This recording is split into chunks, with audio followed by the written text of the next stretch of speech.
పరమగీతం 3:9 Lebanon మ్రానుతో మంచం ఒకటి సొలొమోను రాజు తనకు చేయించుకుని ఉన్నాడు. మనము చదువుకున్న వచనములో లెబానోను మ్రానుతో మంచం ఒకటి సొలొమోను రాజు తనకు చేయించుకొని ఉన్నాడు. బైబిల్లో సొలొమోను అనే మాట బైబిల్ చదివే అందరికీ సుపరిచితం. ఈ సొలొమోను దావీదు కుమారుడు. దావీదు 40 సంవత్సరాల కాలము యెరూషలేమును పరిపాలించారు. దావీదు దేవునికి మందిరాన్ని కట్టాలని యోచించినప్పుడు దేవుడు కట్టనీయలేదు. నీ కుమారుడు వస్తాడు, నీ కుమారుని ద్వారా ఆ కార్యము జరుగుతుంది, కానీ మందిరాన్ని నీవు కట్టొద్దు అన్నారు దేవుడు. అన్నట్లుగానే దావీదు తరువాత సొలొమోను దావీదు కుమారుడు రాజై 40 ఏండ్ల కాలము యెరూషలేములో రాజుగా ఉండి ఇశ్రాయేలీయులను పరిపాలించాడు. ఈ సొలొమోను 40 సంవత్సరాల కాలం శాంతి పాలన, సమాధానకరంగా రాజ్యం ఉంది. ఏ గొడవలు లేవు, సమాధానకరమే కలిగింది అని వాక్యము చెబుతుంది. ఈ సొలొమోను తన కొరకు ఒక మంచాన్ని తయారు చేసుకున్నట్లుగా దేవుని యొక్క వాక్యములో మనము చదువుకొని ఉన్నాం. అయితే ఇంగ్లీష్ బైబిల్లో చూస్తే చారియట్ అనే మాట చూస్తున్నాం. King Solomon made himself a chariot of the wood of Lebanon. సొలొమోను రాజు తన కొరకు ఒక రథాన్ని తయారు చేసుకున్నాడు అని ఈ వచనములో చూస్తున్నాం. అలాగే ఇంగ్లీష్ స్టాండర్డ్ వర్షన్ బైబిల్లో king Solomon made himself a carriage from the wood of Lebanon. Carriage అన్న కానీ అలాగే చారియట్ అన్న కానీ ఒకే అర్థాన్ని ఇచ్చేవి, అనగా తాను ఒక రథాన్ని తయారు చేసుకున్నట్లు. అలాగే న్యూ కింగ్ జేమ్స్ వెర్షన్ లో చూస్తే the wood of Lebanon Solomon the king made himself a palanquin. ఈ పలంక్విన్ అనే మాటకు అర్థం ఏమిటంటే పల్లకి. అంటే ఈ పదం అన్నిటికంటే సూటబుల్ పదముగా నేను భావిస్తున్నాను. జాగ్రత్తగా వినాలి. పల్లకిని సొలొమోను తన కొరకు చేయించుకున్నాడు. ఇప్పుడైతే ఎక్కడ కనబట్టలేదు, కానీ మా చిన్నతనంలో మా ఊర్లో కొన్ని పెళ్ళిళ్ళు జరిగినప్పుడు పల్లకీలో పెళ్లి కుమార్తెను లేక పెళ్లి కుమారుని పల్లకీలో కూర్చోబెట్టి, పల్లకి బాగా అలంకరించబడి ఉండేది. పల్లకి ముందు వెనుక బలమైన వ్యక్తులు, కండలు తిరిగిన వ్యక్తులు పల్లకీని మోసేవారు. ఇంతకీ సొలొమోను రాజు తన కొరకు పల్లకీని తయారు చేసుకున్నాడు. తన కొరకు ఈ పల్లకీని ఏ వుడ్డుతో చేశాడు అన్నప్పుడు లెబనోను అనే వుడ్. చిత్తూరు జిల్లాకి వెళితే మంచి వుడ్డు, ఎర్ర చందనం. దానికంటే మించింది గంధపు చెక్క. అయితే ఆ రోజుల్లో సొలొమోను సామాన్యమైన వ్యక్తి కాదు, తానొక రాజు. ఈ రాజు మందిరాన్ని కట్టాలి, సొలొమోను నగరాన్ని కట్టాలి. ఆ కట్టడానికి తాను హీరామునకు లెటర్ రాసి నాకు ఆ వుడ్డు కావాలి అని తెలియచేసినటువంటి వాస్తవాన్ని దేవుని యొక్క వాక్యములో దినవృత్తాంతముల 2వ గ్రంథం 2వ అధ్యాయము 8వ వచనం 9వ వచనాన్ని మనము చూస్తే, మరియు లెబానోను నందు మ్రానులు కొట్టుటకు సొలొమోనుకి ఏ మ్రాను కావాలట? లెబానోను మ్రానులు కావాలి. లెబానోను నందు మ్రానులు కొట్టుటకు మీ పనివారు నేర్పు గలవారని మీ పనివారు నేర్పు గలవారని నాకు తెలిసే ఉన్నది. కాగా లెబనోను నుండి సరళపు మ్రానులను, దేవదారు మ్రానులను, చందనపు మ్రానులను నాకు పంపుము. నేను కట్టింపబోవు మందిరము గొప్పదిగాను ఆశ్చర్యకరమైనది ఉండును. అంటే నేను కట్టించే మందిరం గొప్పదిగా ఆశ్చర్యకరముగా ఉండాలంటే ఏ మ్రానులు కావాలి? లెబనోను మ్రానులు కావాలి. గనుక నాకు మ్రానులు విస్తారముగా సిద్ధపరచుటకై నా పనివారు మీ పనివారితో కూడా నేను నా పనివాడిని పంపిస్తున్నాను, మీ పనివారితో కూడా పోవుదురు. హీరాముకు సొలొమోను రాసినటువంటి లెటర్. సొలొమోను ఏదో తెలివి తక్కువగా అనాలోచనగా ఓ పని చేసే వ్యక్తి కాదు. సొలొమోను మహాజ్ఞాని. ఈ లోకములో ఆదాము మొదలు చివరి వరకు అందరికంటే మహాజ్ఞాని సొలొమోను. మనుష్యులందరిలో మహాజ్ఞాని. ఎందుకంటే తాను అధికారము చేసే ముందు తాను ఒక ప్రార్థన చేస్తాడు. దేవా, నేనేమడుగుతున్నానంటే జ్ఞానాన్ని అడుగుచున్నాను, నాకేది వద్దు, జ్ఞానము కావాలి. సొలొమోను దేవుణ్ణి జ్ఞానం అడుగగా దేవుడు సొలొమోనుకి జ్ఞానాన్ని సమృద్ధిగా దయచేశారు. బోలో యేసు మహారాజుకు. సొలొమోను ఎంత జ్ఞానో మాకెలా తెలుసు, నీకెలా తెలుసు? నేను చూడలేదు. నేను సొలొమోన్ని ఐ డిడ్ నాట్ సీ సాల్మెన్. నేను చూడలేదు సొలొమోన్ని. మరి నాకెలాగా తెలుసు? సొలొమోను చూడలేదు, కానీ సొలొమోను రాసినటువంటి సామెతల గ్రంథము, సొలొమోను వ్రాసినటువంటి ప్రసంగి గాని, సొలొమోను వ్రాసినటువంటి పరమగీతం. ఈవేళ ప్రపంచంలో అనేక దేశాలున్నాయి, పరమగీతాన్ని చాలా మంది అటెంప్ట్ చేయరు. ఈ సొలొమోను తాను చేసినటువంటి ఆ రథాన్ని లేక పల్లకిని లెబానోను మ్రానుతో చేయించుకున్నాడు. ఎవరి కొరకు చేయించి వేరే వారికి ఇచ్చాడా? తన కొరకే చేయించుకున్నాడు. లెబానోను మ్రాను యొక్క ప్రత్యేకతలేమిటి? లెబానోను అనే ప్రాంతము ఎప్పుడు మంచుతో ఉంటుంది. ఆ మంచును బట్టి అక్కడ మంచి మ్రానులు వస్తాయి. సరళపు మ్రానులు, చందనపు మ్రానులు, దేవదారు మ్రానులు. లెబానోను ప్రాంతం ఈ మ్రానులకు మంచి ప్రసిద్ధి. Special qualities of Lebanon would అనే దాన్ని చూస్తే, నెంబర్ 1, ఇట్ నెవర్ స్పాయిల్స్. అంటే ఈ మ్రాను పాడు కాదు. సెకండ్ మనం చూస్తే ఇట్ నెవర్ ఫేడ్స్. అంటే ఈ మ్రాను చెరిగిపోదు. అనగా కొన్ని మ్రానులు ఉంటాయి, వర్షానికి తడవగానే పాడైపోతాయి. కొన్ని వస్తువులు మనం ఇంట్లో చేయించుకున్నప్పుడు, కొన్ని డోర్స్, కొన్ని గుమ్మాలు చేయించినప్పుడు అవి పాడైపోతూ ఉంటాయి, కానీ ఈ మ్రాను మాత్రం చెరిగిపోదు. మూడవదిగా, it is the best wood. ఇది మంచి వుడ్. ఇది అలాగే ఇట్ ఈస్ స్ట్రాంగ్. ఇది చాలా బలమైనటువంటి చెక్క, బలమైన వుడ్. కారణం ఏమిటంటే ఇది లెబానోను కాబట్టి.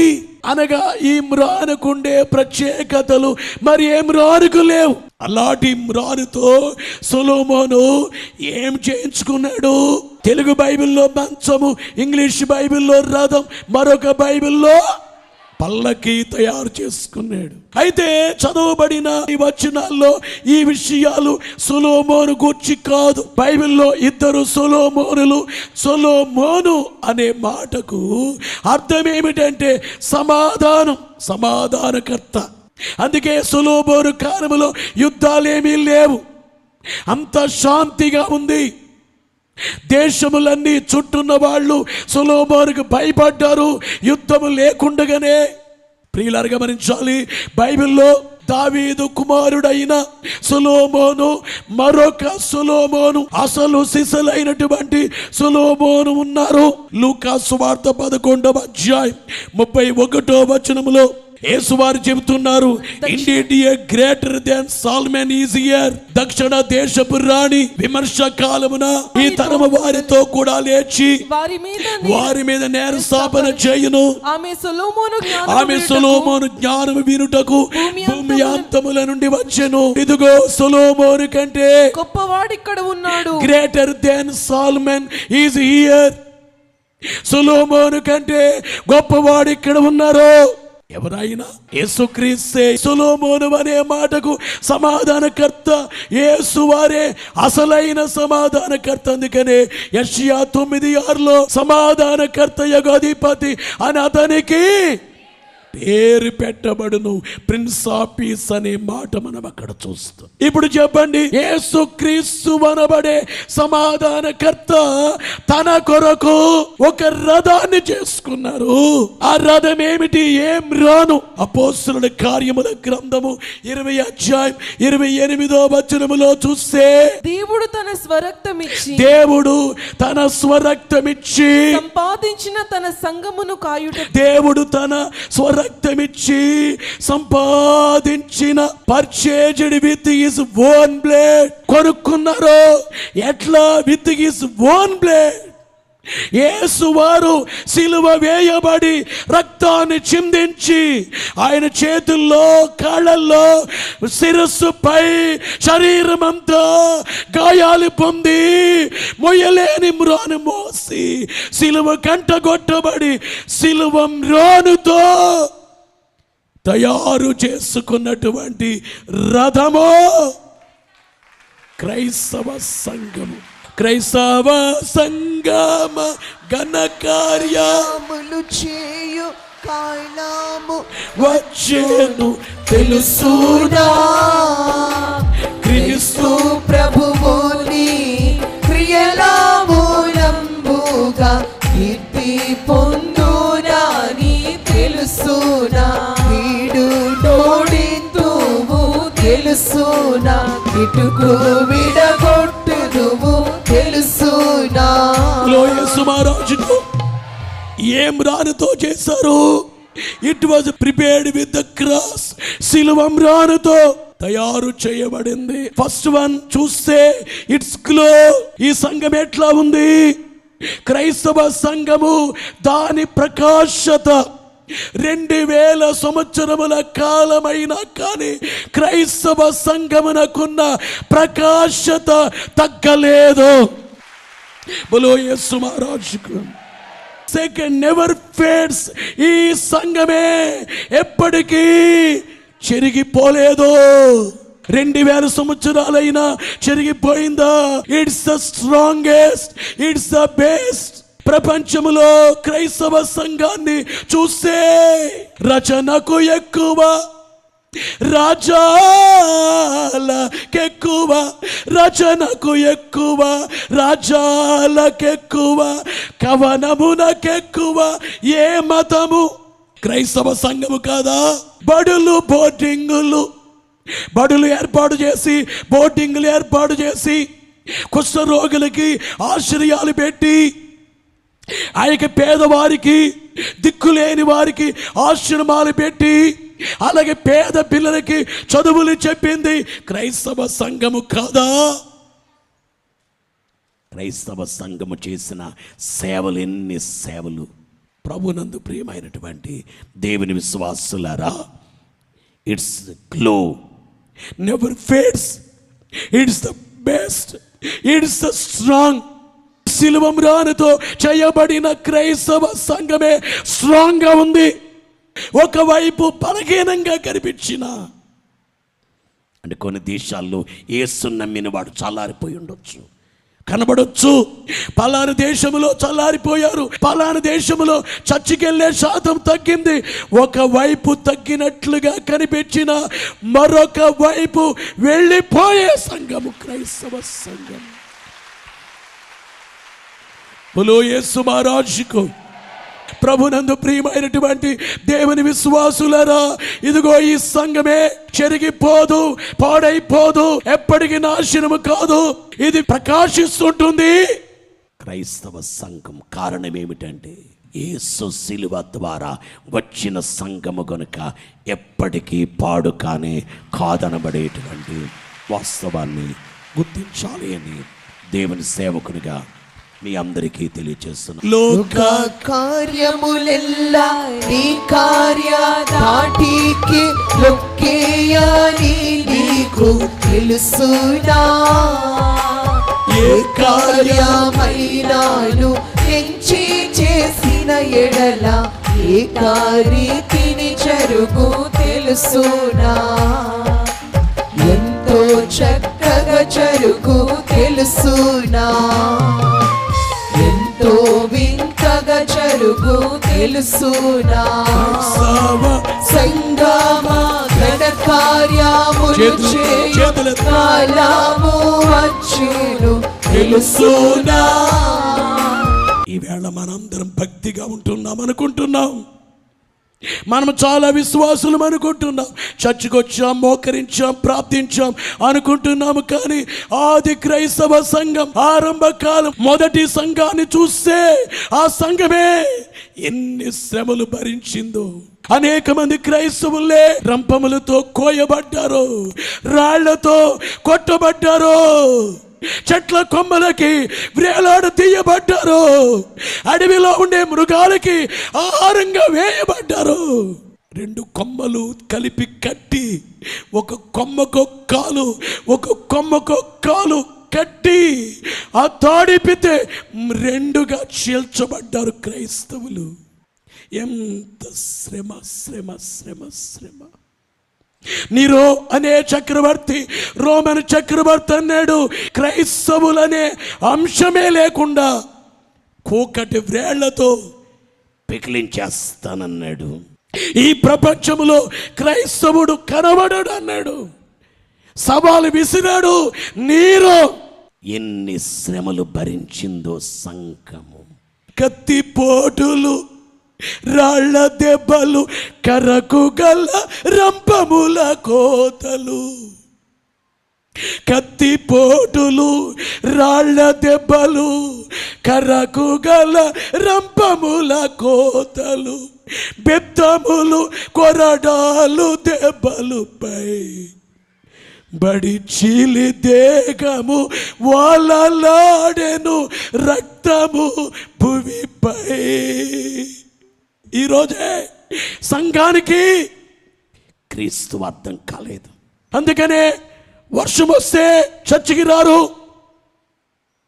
ఎండొస్తే చర్చికి వెళ్ళరు, గాలి వస్తే వెళ్ళరు, చలిగా ఉంటే వెళ్ళరు, అన్నీ బాగుంటే వెళతారు. ఆది సంఘం కాలములో కత్తిపోట్లు, రాళ్ల దెబ్బలు, కర్రకు గల రంపముల కోతలు, కొరడా దెబ్బలు, చీలిపోయి శరీరాలు చీలిపోయాయి. కానీ క్రైస్తవ సంఘం ఇట్ నెవర్ ఫేడ్స్ అని చెప్పేసి అని విన్నాం, ఇట్ నెవర్ స్పాయిల్స్ అని విన్నాం, పాడు కాదు అని విన్నామే ఉడ్డు. అలాగే క్రైస్తవ సంఘమే నిరోలాంటి వాళ్ళే ఈ సంఘాన్ని ఏమీ చేయలేకపోయారు. సంఘము పెరుగుతూనే పెరుగుతూనే పెరుగుతూనే. క్రైస్తవ సంఘము పాడు కాదు, ఎందుకంటే శిలువం రాళ్ళతో చేయబడింది కాబట్టి. ఆఖరిగా 4 విషయాలు మీకు తెలియచేయాలి. 1, ఈవేళ క్రైస్తవ సంఘానికి ఎవరు కావాలంటే డెడికేటెడ్ సర్వెంట్స్. ఈవేళ దేవుని సేవకులు డబ్బులు ఆశించకుండా, కానుకను ఆశించకుండా దేవుని మహిమని ఆశించే సేవకులు ఈవేళ సంఘానికి కావాలి. నేను డబ్బు చూడండి, ఈవేళ నేను దేవుని మహిమే చూస్తాను, ఈవేళ ఎంతమంది రక్షించబడ్డారో చూస్తాను అనే సేవకులు ఉంటే ఈ సంఘం ఇంకా వ్యాప్తి చెందుతుంది. ఇంకా ఈ సంఘమునకు ఆటంకాలు ఎన్నొచ్చినా అధిగమించి వెళ్ళిపోతుంది. కావలసిన వారెవరంటే చర్చ్ నీడ్స్ డెడికేటెడ్ సర్వెంట్స్. అలాగే one must not abuse anyone. ఏమనాలి ఈవేళ సంఘం ఏమి నేర్చుకోవాలి? ఏ మతాన్ని కానీ ఏ మనిషిని కానీ దూషించొద్దు. ఎవరిని మనకండి, వేరే మతాల్ని ఏమనకండి. దుర్మార్గుడు ఉంటే ఆ దుర్మార్గుడే అనాలి, కానీ అతని మతాన్ని ఇదిగో మీరు అందరింతే అనకూడదు. ఒక కులం ఉంటే ఆ కులములో వ్యక్తి తప్పు చేస్తే తప్పనాలి, కానీ కులమంతటిని తప్పని అనకూడదు. ఈ మతాన్ని, మనిషిని దూషించకుండా యేసుక్రీస్తు వారి యొక్క శిలువ వార్త, రెండవ రాకడ వార్త బలముగా ప్రకటించాలి. మరొకటి ఏమిటంటే, ఆది క్రైస్తవ సంఘము పొందిన శ్రమలన్నీ ప్రతి సేవకుడు మీ సంఘమునకు గుర్తు చేయండి. 4వది ఏమిటంటే, సంఘము కొరకు పౌలు గారు ఎఫెసీ పత్రిక 3:15-16, 18 మోకాళ్ళుని ప్రార్థన చేస్తున్నారు. మోకరించి కన్నీళ్లు కార్చి ప్రార్థిస్తే కార్యము జరుగుతుంది. దేవుడు శక్తిమంతుడు. గొప్ప కార్యం ప్రార్థన. మనము చేయగలిగింది ప్రార్థన. శిలువం రానుతో తయారు చేయబడిన క్రైస్తవ సంఘము పాడు కాలేదు, పాడు కాదు. యేసు రాకడ సమీపముగా ఉంది. ఈ పరిస్థితులన్నిటిని ధ్యానిస్తే, గమనిస్తే యేసు రాబోతున్నారు. నిర్లక్ష్యం పనికిరాదు, సోమరితనం పనికిరాదు. నువ్వు అవిశ్వాసిగా ఉండొద్దు. నీతో పాటు యవనస్తులకి నీవే ఒక సాక్షివి. నువ్వు పెళ్లి కాని కుమార్తెవి, నీ చుట్టూ ఉన్న పెళ్లి కాని కుమార్తెలకి నీవే సాక్షివి. నాలో యేసయ్య ఉన్నారు చూడని చూపించాను. పాపుల్ని చేర్చుకోదు పరలోకం. ఎవరిని చేర్చుకుంటుంది? పరిశుద్ధమైనది గాను కళంకమైన ముడతైన లేని సంగముగా ఉండాలని బైబిల్లో పరిశుద్ధాత్మ దేవుడు రాయించి వాక్యాన్ని మీలో పదిలం చేసుకోండి. సిలువ వేయబడి యేసు చనిపోయారు, సమాధి చేయబడ్డారు, తిరిగి లేచారు, పరమనకు వెళ్ళారు, రాబోతున్నారు. సిలువ శక్తి, యేసు తిరిగి లేచిన పునరుద్ధాన శక్తి, మేఘమెక్కే ఆరోగణ శక్తి, పరిశుద్ధాత్మ శక్తి దేవుడు మీకు అనుగ్రహింప చేయను కాక.